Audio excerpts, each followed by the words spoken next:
አርቲስት ማህሌት ገብረጊዮርጊስን ምን አገኛት?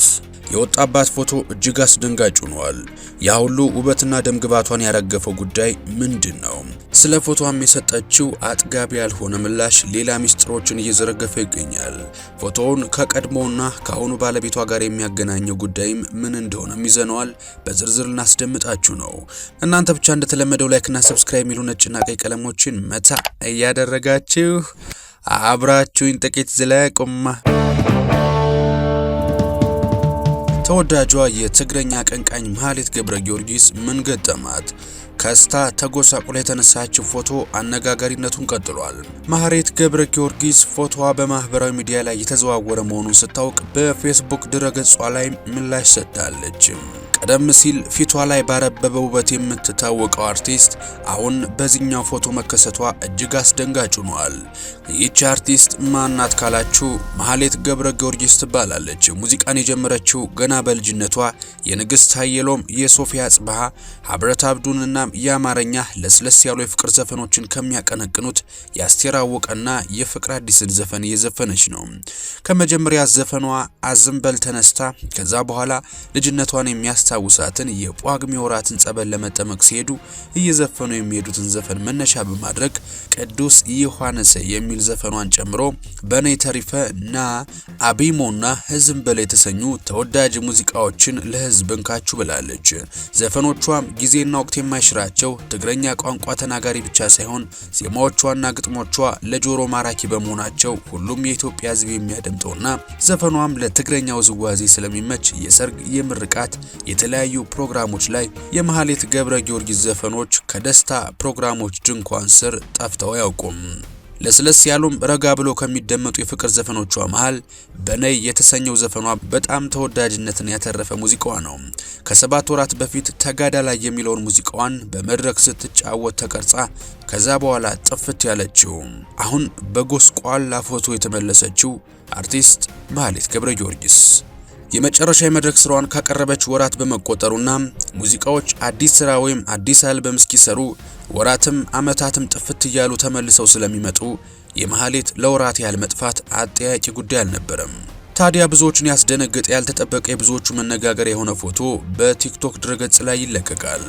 ፎቶውም ማህሌት ገብረጊዮርጊስ በአንድ ካፌ ውስጥ ከአንድ ሰው ጋር ቁጭ ብላ የተነሳችው ፎቶ ላይ ሰውነቷ ህዝብ በሚዲያ ከሚያውቃት ለየት ብሎ ሌላ ሰው የምትመስል ግን የፊት ገጽታዋ ማህሌት ራሷን የምትመስል ክስት ጉስቁል ያለችውና በመታየቷ በእርግጥም ይህቺ ማህሌት ነች አያይ ኤአይ ነው ወይ ፎቶሾፕ መሆን አለበት እየተባለ ብዙዎችን ለማመን ያስቸገረ የድሮዋን ማህሌት በጭራሽ የማይመስል ያ ዘለግ ያለ የሚያምር ተክለ ሰውነቷ ሞላ ያለው መልከኛ ፊቷና ቆንጅናዋ እርግፍ ማለቱን የሚያሳይ ፎቶ ሶሻል ሚዲያ ላይ በመውጣቱ ብዙዎችን አስደንግጧል።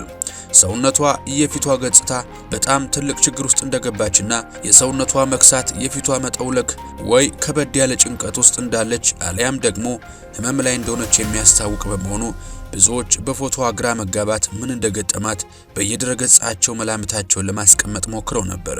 መላምቶቻቸውም አንዳንዶች ማህሌት ከመጀመሪያ ባለቤቷ ጋር ደስተኛ ትዳር እየኖሩ አንድ ልጅም ወልደው ያው የአንዳንድ ጥንዶች ትዳር ሰምሮ ተሳክቶ እስከ እርጅና እስከ መቃብር ድረስ ልጆች ወልደው የልጆቻቸውን ምርቃት፣ ሰርግ፣ የልጅ ልጅ እያሉ ወግ ማረጋቸውን አይተው ልጆቻቸውን ለማሳደግ በከፈሉት መስዋዕትነት ልጆቻቸው በተራቸው ጥሯቸው እስከ እርጅና ጥሮታ ጊዜያቸው ሳይለዩ እስከ ለተሞታቸው አብረው ይዘልቃሉ። ሌሎች ጥንዶች ደግሞ አንዳቸው በወጣትነታቸው ወይ በጉልምስና ጊዜያቸው በሞት ይቀደማሉ። አንዳንዶች ደግሞ እንደ ማህሌትና እንደ መጀመሪያ ባሏ በፍቺ ይለያያሉ።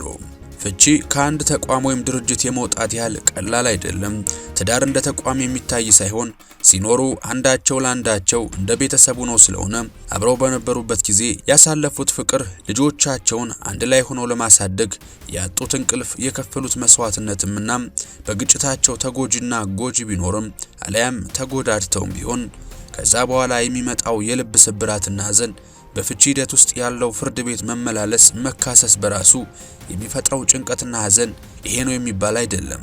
ስለዚህ በአንዳንዶች ንግግርና መላምት ማህሌት እንደዚህ ለመሆኗ መጀመሪያ አንድ ልጅ ወልዳ የተፋታችው ባሏን ተጠያቂ ያደርጉታል። አንዳንዶች ደግሞ የለም ማህሌት ስለነበረችበት ሁኔታ በግልጽ አደባባይ ላይ ወጣ አትናገር እንጂ ይህ የተፈጠረው አሁን ልጆች ወልዳ አብራው እየኖረች ያለችው ባሏ ነው እንዲህ እንድትሆን ያደረጋት። ማህሌት ባለቤቷ ይሄ ነው ተብሎ አይገለጽ እንጂ ከባድ በደል እያደረሰባት ነው የሚያስቡትን የሚገምቱትን ተናግረዋል። ይህ ነው የተባለ ማስረጃ ግን ማንም ማቅረብ አልቻለም። ሌላው አስጨናቂ ጉዳይ የነበረው ማህሌት በዚህ ዓመት ከሙዚቃው መጥፋቷን ብቻ ሳይሆን የኢንስታግራም እና የፌስቡክ ገጿ ላይ ፎቶ ከለቀቀች እንኳን 1 ዓመት መቆጠሩ ነው። እንደ አንዳንዶች ግምት ማህሌት እንዲህ መጥቆሯና መክሳቷ ተጋዳ ላይ የሚለው ዘፈኗን ከዘፈነች በኋላ ከሚዲያው ከመጥፋቷ በፊት ኮንሰርትም ሲኖራት ነጠላ ዜማም ስታወጣ በተለያዩ አጋጣሚዎች ከቴሌቪዥን መስኮትና ከሶሻል ሚዲያው የማጠፋው ማህሌት ድንገት መጥፋቷና በዚህ ፎቶ ብቅ ማለቷ ተጋዳ ላይ በሚለው ዘፈኗ በአንድ ወቅት በህወሓትና በመከላከያ እንዲሁም ከፋኖ ጋር ጦርነት በመሆኑ ተጋዳ ላይ በሚለው ዘፈኗ ምክንያት ታስራ ተፈታ መሆን አለበት ያሉም አልጠፉም። በተቃራኒው ታስራለች የሚለውን ሐሳብ የሚቃወሙ ደግሞ አያይ ታስራማ በፍጹም ሊሆን አይችልም፣ ብትታሰር ኑሮ መታሰርን ያህል ትልቅ ጉዳይ ሊያውም በመንግስት ሲሆን ተደባብሶና ተሸፋፍኖ የሚቀር ጉዳይ ሊሆን አይችልም፣ እንደታሰረች ወዲያው ነበር ህዝብ የሚያውቀው ብለው ተቃራኒ ሐሳባቸውን ሰንዝረዋል። ገሚሶቹ ደግሞ መቼም ሰው ምን ሀብት ገንዘብ ቢኖረው ውጭ ሀገር እየኖረ ብር ቢኖረው ህመም እንደሞት ሀብታም ድሃ ዝነኛ ተራ አይልምና ምክንያቱ ደግሞ ሰው በተለያየ ምክንያት ህመም ላይ ስለሚወድቅ ማህሌት ገብረ ጊዮርጊስም የከፋ ህመም ላይ ወድቃ ቢሆን ነው እንጂ ሰውነቷማ በዚህ ልክ ሊጠወልግ ልትከሳ አትችልም። ምክንያቱም በፊት ከነበራት አቋምና ተክለ ሰውነት ፍጹም ተቃራኒ የሆነ ሁኔታ ላይ እንዳለች ፎቶ ይናገራል ብለዋል። ታዲያ ሁሉም በየፌስቡክና በየቲክቶክ ገጹ የራሱን መላመትና ሐሳብ እንዲሁም ግምት ሲያንሸራሽር ቆይቷል። በሶሻል ሚዲያው ፎቶውን መነሻ በማድረግ ስለሷ እየተወራ ያለው ነገር ከዘገየም ቢሆን እሷ ጋር የደረሰው ማህሌት በጉዳዩ ላይ በፌስቡክ ድረገጿ ላይ አጠር ባለ መልእክት ያለችበትን ሁናቴ በትግረኛ ገልጻለች። እንደገለጸችውም አሁን በጥሩ የጤንነት ሁኔታ ላይ እገኛለሁ። በሰዓቱ አይዞሽ ላላችሁኝ ለደገፋችሁኝ ሁሉ ምስጋናዬ ላቅ ያለ ነው። የተለቀቀው ፎቶ በጣም የቆየ ነው። ለተወሰኑ ጊዜያት በጠና ታመሜ ነበር። አሁን ግን በፈጣሪ ቸርነትና እርዳታ ወደ ጤና የተመልሼ እያገገምኩ ነው ብላ ደህንነቷን የሚያሳይ አሁን ያለችበትን ሁኔታ የሚያመላክት ፎቶ ለቃለች። እዛው ፔጅ ላይም ሌሎች ስለሷ በጻፉት መልእክት የተለቀቀው ፎቶ በጣም የቆየ ነው። ማህሌት የጠፋችበትን ምክንያት በፊት አሟት የነበረው ህመም አገርሽቶባት ነው እና ደህና እየሆነች ነው፣ እናንተም በጸሎት አስቧት ይላል። ይህም መልእክት ቢጻፍ እንኳን ለአድናቂዎቿ በቂ መልስ ሊሆን አልቻለም። ምክንያቱም መልእክቱ በምን ምክንያት እንደታመመች ሊናገር ባለመቻሉ ብዙዎች አሁንም ከዚህ ፎቶ ጀርባ የተደበቀ ሌላ ሚስጥርም አለ እያሉ እየጠየቁ ይገኛሉ። እናንተስ በዚህ ጉዳይ ሐሳባችሁ ምንድነው? የሐሳብ መስጫው ላይ አሳውቁን እስኪ። ታማሚውን ሳትታመም ጸልዩላት። እኛም ለአርቲስቷ ከዚህም በላይ ጤናና ምህረት እረፍትና ድሎትን እየተመኘንላት ቪዲዮአችንን እዚህ ላይ አጠናቀቅን። የምንወዳችሁና የምናከብራችሁ የኢትዮ ቱርዝ ቤተሰቦች እስከ ቪዲዮ መቋጫ አብራችሁን ስለዘለቃችሁ ላቅ ያለ ምስጋና ይድረሳችሁ። በቀጣይ በተሻለ ቪዲዮ እስከምንገናኝ ሰላማችሁ ብዝት ይበልልኝ። ቸር ቆዩልኝ።